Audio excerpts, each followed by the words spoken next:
This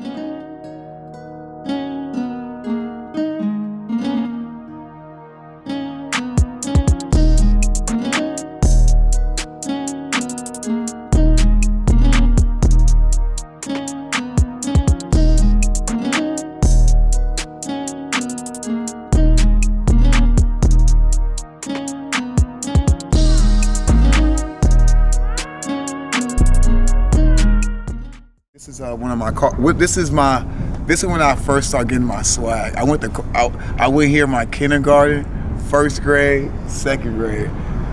Like this when I got my swag, because my grandma still to this day, she lives straight down that way. But Caldwell is like where all the neighborhood kids, everybody go. We came here. This is a school that sent everybody to Enterprise. So people don't know about Enterprise. Enterprise is a school connected to Centennial. So this is a school where you had to be somebody to hold your ground. Y'all see the sign? That's Caldwell Elementary. This school been here for a minute. I think they don't even know all the celebrities or famous or influence. How you say that word? Influential. I know people with influence that went here. And the crazy part is behind it is a cemetery. So when the ball, when you play kickball or basketball, somebody hit a home run, the ball go in the cemetery, it be game over. I ain't gonna get it. You go in there and get a body in your ball. Like 8 years ago, like 4 years ago when I was on tour, like my best friend got traded at my show. And it was in front of 1,000 people. Like, nigga, hey, you just got traded. And for real? Yeah, nigga. All right, well, you gotta go on stage and tell jokes now. What the fuck? Everybody was all sad, like, no, we don't want you to leave. Just go make them feel better. And I did that shit. I was funny as shit. Me and my mom used to catch this bus, the Gardena 3 bus. We used to catch this bus way back to the other side of campus. We used to catch this bus to Alondra and Avalon. My mom would buy me my little snacks from the McDonald's. I had my little Skittles. I'd be sitting right there. I used to go to the medical. I used to go to the doctor in Watts. We used to get off the bus, walk to the train, go down there, ride back, and we had to be on this bus. This bus don't run past 7 o'clock. If you from Compton, you know that. The Gardena bus, listen, it take you way to the South Bay Galleria, but if you get there after 8, your ass be walking. But I had to learn that the hard way. Like this dude, he know. I don't know what time it is, but it better be before 5. He ain't gonna run.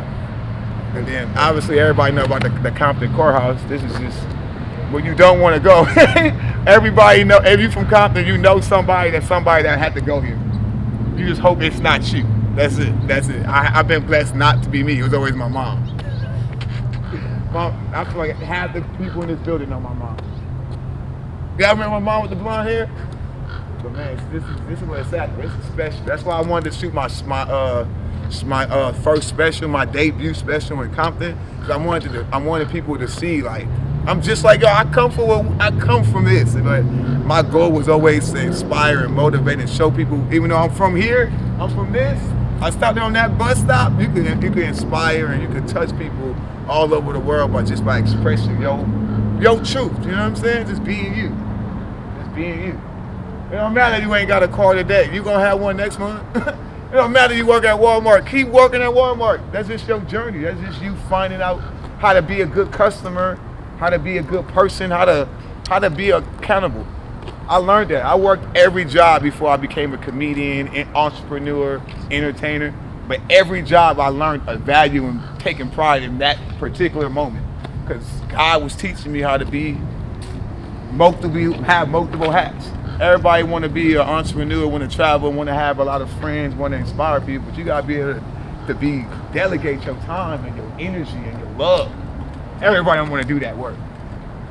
So for me to be able to start my journey here and move around all these cities in LA, but still be myself, and 10 years of grinding, of telling jokes, now we shooting my first special, but not only that, 34 years of me being myself to get there, it's special. So I just want to bring it back to where it started. Compton, what's up? Yeah. Boom.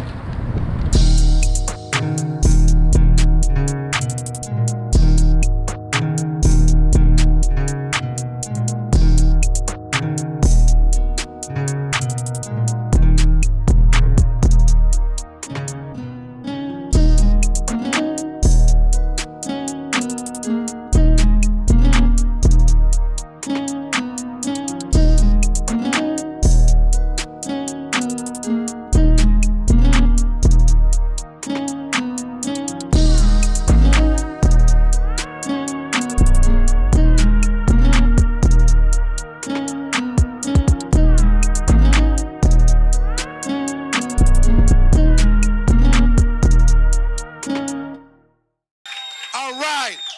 When I bring up this man, I want all y'all, first of all, everybody stand up. Everybody stand up. Everybody stand up. This man right here, my friend, man, from Compton, goddammit. From Compton. This is his birthday. Start clapping right now. Start clapping right now for the very funny Juice.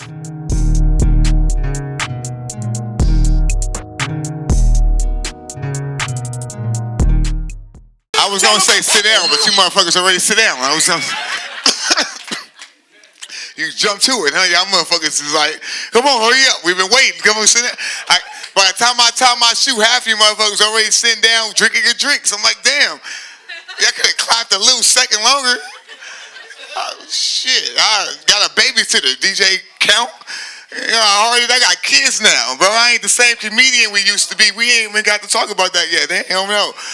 I don't know if y'all know. I got kids. Y'all don't know. I got.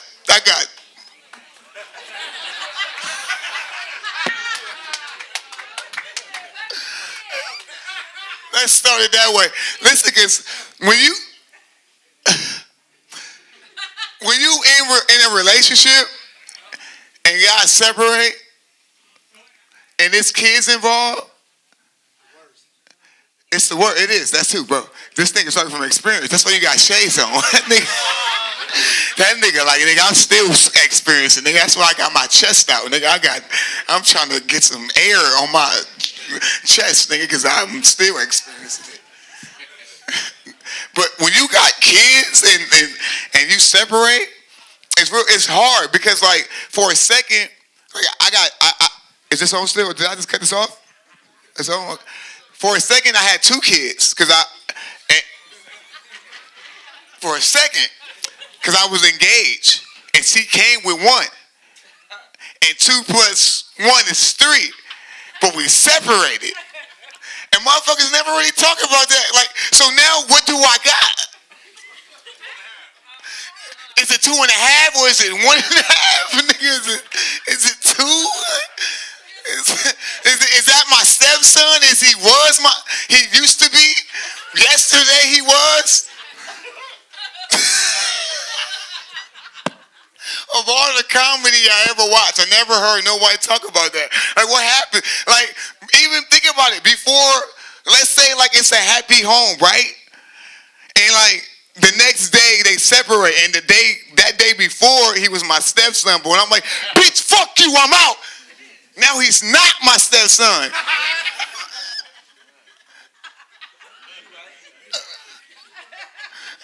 Like, nigga, no, you can't go to the park. I'm going by myself with you. Right? No one ever talk about that. It's different. It's tough for the parent because you used to have a kid, but now you don't. But you want to treat it the way you used to, but you can't. And on the other side, as a kid, you like, I used to have a dad, but now I don't.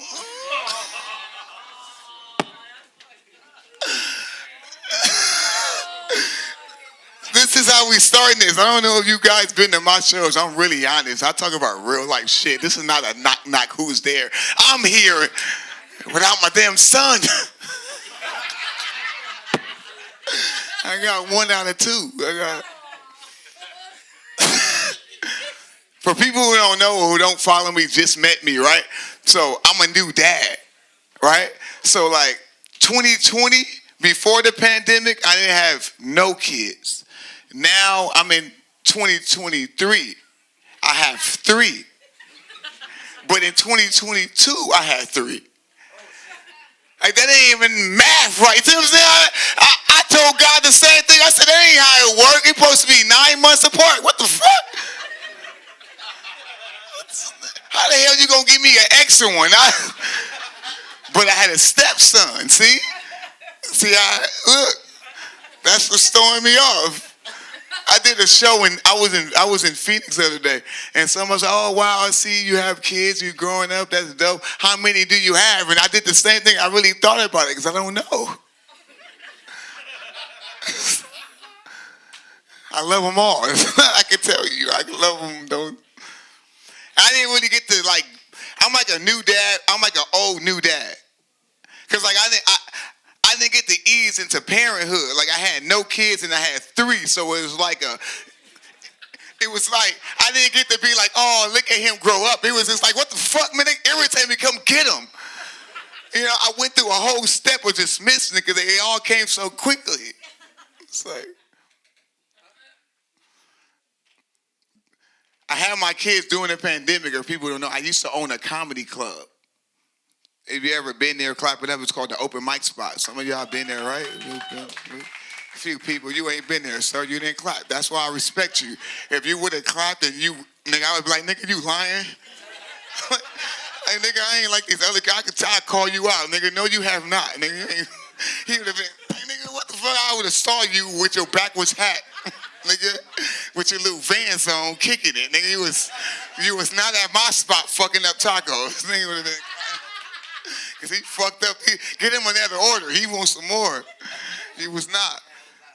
Yeah, it'll work. They'll get you some more in a little bit. Make a note of it. But for people who have been there, I owned a comedy club was in Inglewood, right? And like, for me as a comedian, I'm a huge Nipsey fan. Like, I don't know if you guys follow Nipsey. You know, like he passed, right? So I thought, like, as a comedian coming out, I'm like, yo, what's better than being a comedian than owning your own stuff? Like, if I'm a comedian, I could book myself, nigga, I'm always booked. Like, nigga, how much you want to get paid tonight, Juice? Whatever the fuck I want, nigga, I'm gonna book my... So that was my mentality, right? So I opened up a club, but then I'm like, damn, I can also give people opportunity to perform. People who I think who dope, who deserve opportunities, they could go on my platform and perform, and then we could all grow and elevate and do the same thing, reach one, teach one, right? That was my process. We was open, we was killing for a year, we was doing our thing. We had a Monday night, a Taco Tuesday, a Wednesday night. We had a Saturday night. I'm learning how to book comedian, how to pay for them and everything. And then COVID happened, and then we closed. And then, like, they made us close. Like, literally, we was the last club to close. Like, they, like, literally, one day, like, I was showed up, and they just took the whole mic and everything. I'm like, hey, you always bring that back. Like, it's COVID. They ain't even put a mask over it. And people don't know, like, I didn't get no funding when I opened up my own club. Like, I funded it myself. I funded it off my El Pollo Loco money. You know? Yeah. You know about the wing lover? You know, the cilantro dressing, you know what I'm saying? And you motherfuckers go crazy off that shit. Oh, I used to thought, that's when I realized race is not really a thing. It's based on how we choose to act or treat each other. Because, like, motherfuckers that's black and motherfuckers that's Hispanic don't give a fuck. When you ain't got no wing lover, no cilantro dressing, y'all lose y'all shit. Y'all don't give a fuck either way. Y'all start cussing in Spanish. I don't know what the fuck y'all saying. Black motherfuckers are cussing in English. I don't know the fuck. Can you help? So like, that's when we could come together and just give them what they want. That's when I learned about customer service. I used to give out free shit. That's when I realized I got promoted all through working at El Pollo Loco from giving out free shit. And you'd be surprised how you could just shut somebody up by giving them something for free. Like I remember one time where a customer came in, we burned their chicken. I just gave her an extra 2 mashed potatoes. She was straight. It was good. She didn't mistake shit. She walked out with the burnt chicken. She was, yeah. I'm the type of motherfucker. I'm a cashier. I'm not about to have you in my line arguing me, giving me a hard time. I don't want to be here just as much as you probably ordering don't want to be there. You know what I'm saying? Like, they fucked up my order. Okay, I got that. I can tell. What do you want? You want chicken? You want extra mashed potatoes? You want mac and cheese? You want 2 extra cilantro dressings? I don't give a fuck. I'm not charging you. What do you want? I'm that customer. I didn't even know that was a thing until I started getting promoted. They promoted me to the hospitality manager. Nigga, that wasn't even a thing until I started giving out free shit. They gave me 10 cents more. I I had a name badge from El Pollo Loco that said hospitality. Gave me a new T-shirt. Because you know what, I don't know, everybody can relate. When you work at a fast food restaurant or a retail store, they only really give you 1 or 2 shirts. But they have you work 5 to 7 days a week. You want me to be dirty the rest of the fucking week? They don't give a fuck about us. And soon we call customer service and retail, they talk about how much they love us and care. If you did, give us a shirt that lasts throughout the fucking week. If I work 5 days of 9 hours, give me a shirt that represents it. Yeah, I know, right? Yeah, like y'all all thinking, like that's fucked up, I know. They'll have you go buy your own shoes. I worked at El Pollo Loco. My jokes ain't jokes. These sisters like experiences, shit that I went through. I got hired at El Pollo Loco. They made me go to Walmart and buy my own shoes. Gave me 1 shirt. Within 2 hours, I had chicken fucking juice all over me. And I had to wash my own shirt. Nobody gave me a what's the shit called when they reimburse you for the shit? I was in special ed. Reimbursement? They didn't give me none of that.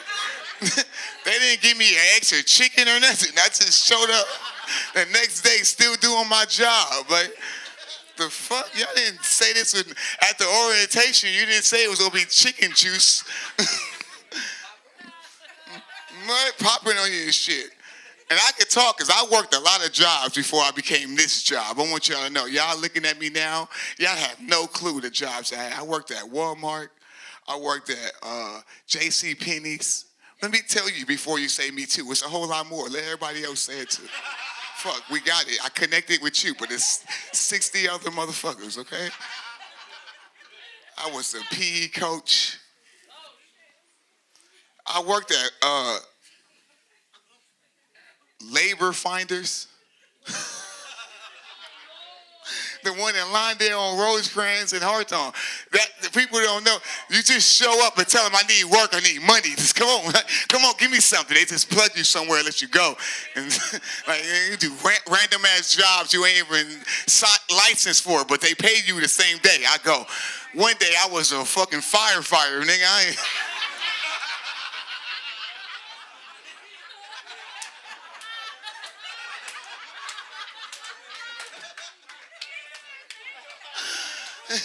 Nigga gave me a little hose. It was back when the Malibu fires were going on, like 6 years ago, you know, when everything burned down. I was out there and shit. Comedian. I'm probably the reason half the white folks ain't got no house. I didn't know what the fuck I was doing. I was spraying the hose upside down and shit.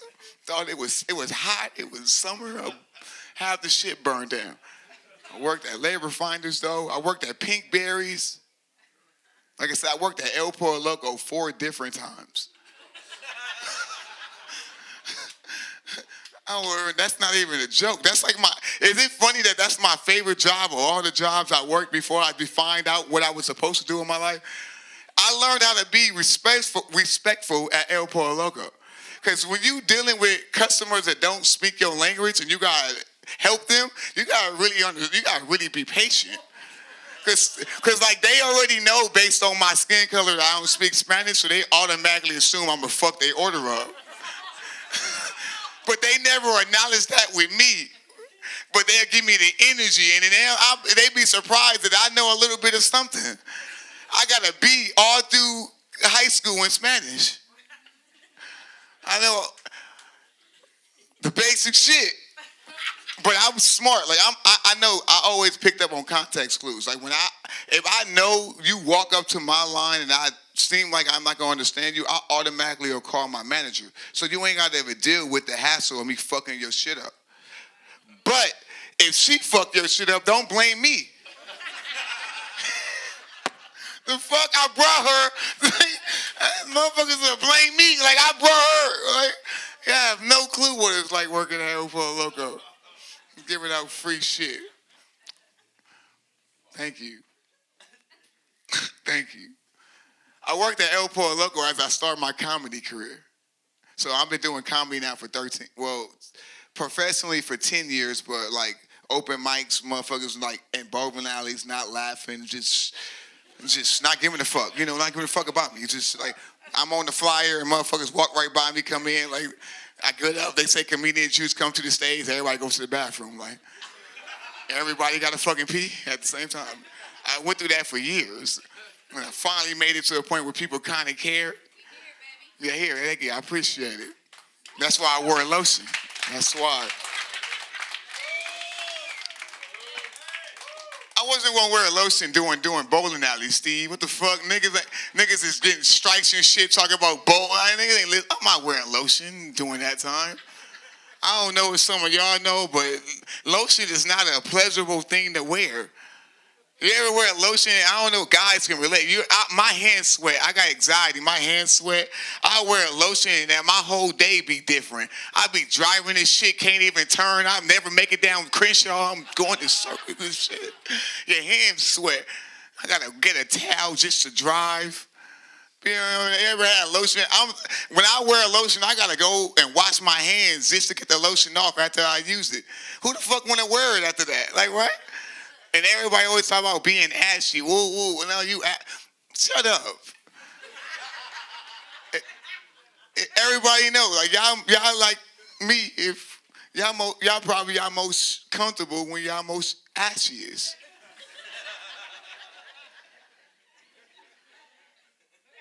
Right? Who the fuck want to not be ashy eating cereal? Can you imagine being at the dinner table? I'm going to put that back on. I'm going to put it on the ground. No, I'm going to show you. Because I was in special ed, so like I learned. I'm going to talk about that next, but I learned the importance, and everybody learn different and get jokes different. So it's like physical, it's like, what's this called? Visual. And what's the other one? So everybody get their own shit. So that's why I don't take it personal in that. Not everybody laugh at my shit. You just a different person that got it different. I don't take it personal. I wait on you. I'm going to get there. So I'm going to this is for the person that needed to see it in their face. This is for you back here. Because you ain't laughing shit since I've been up here. I'm like, nigga, I know I'm funny, nigga. I'm just fucking with you, bro. He like, nigga, don't start with me. I laughed enough. Like, nigga, what you want? You want like a big laugh? I laughed. I said, nigga, don't push it. Sorry, bro, I don't. I'll take what I can get. It's all love all day, sir. I don't work at Airport Local no more. God is good all the time. When I did, I had to take your order and be patient. Now I can say, fuck you. It's my job. But now, listen, when I was... You shut your ass up. It wasn't a time for you to talk. This wasn't a pause break, nigga. You could take your turn to talk. Shut up, man. I got this, sir. They all light skins. I got something for that too. I got 10 more minutes. By the time I get done, y'all all not gonna judge me. Then shut the hell up, sir. That fucking pink bow tie. Breast cancer. I thought that was in November. What the fuck, nigga? Nigga, this is Black History Month. Nigga. Sorry, I'm just fucking with you. Say I like that bow tie. If I had a fit to match it, I'll wear one too. I promise. Thank y'all. Y'all was dope, man. Clap it up for yourselves. Thank you.